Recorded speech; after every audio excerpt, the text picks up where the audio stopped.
C'est dans le quartier de Beaubreuil que Moussa Keïta, 40 ans, ingénieur en informatique, se rend régulièrement.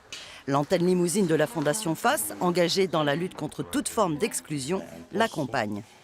De responsable de parc informatique. Comme ça correspond bien à ce que vous savez faire. Oui. 12 ans d'expérience au Mali, son pays d'origine.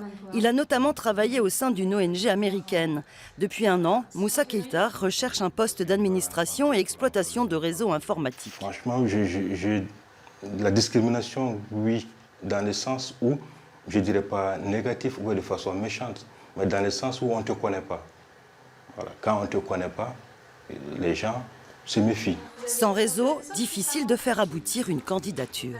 Là, en l'occurrence, il ne se passe pas grand-chose. Donc on est obligé de faire un peu l'intermédiaire pour essayer de pousser un peu à la rencontre. Nous, ce qu'on constate, c'est que sur des candidatures, j'allais dire similaires en termes de compétences, quelqu'un qui est habitant du coin aura, lui, soit un entretien, soit... en tout cas, un retour sur sa candidature. La loi égalité et citoyenneté devrait faire bouger les lignes. En vigueur depuis 1 an, elle impose aux entreprises de plus de 300 salariés à former les recruteurs à la non-discrimination. Une vingtaine de critères a été retenue.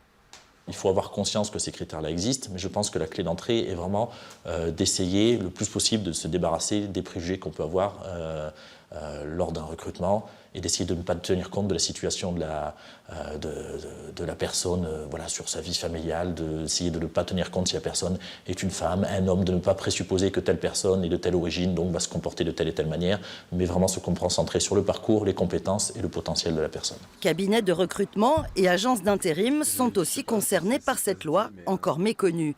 Seules quelques entreprises ont commencé à former leur personnel à la non-discrimination à l'embauche. Les critères objectifs, c'est pas de savoir d'où vous venez, mais c'est de savoir si vous pouvez aller au travail.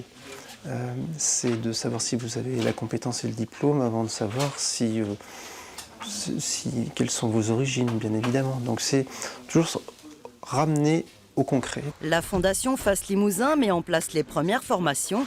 Elle s'appuie sur son réseau. 300 entreprises dans la région. L'une d'elles a parrainé Moussa Keïta. Est-ce que tu comptes passer une certification Amazon ou pas? Quelque chose qui t'intéresse? On en avait parlé au début. Oui. C'est avec Jérémy, ingénieur système chez Iconosquare, qu'il prépare en immersion la certification qui lui manque pour retrouver un emploi dans son domaine.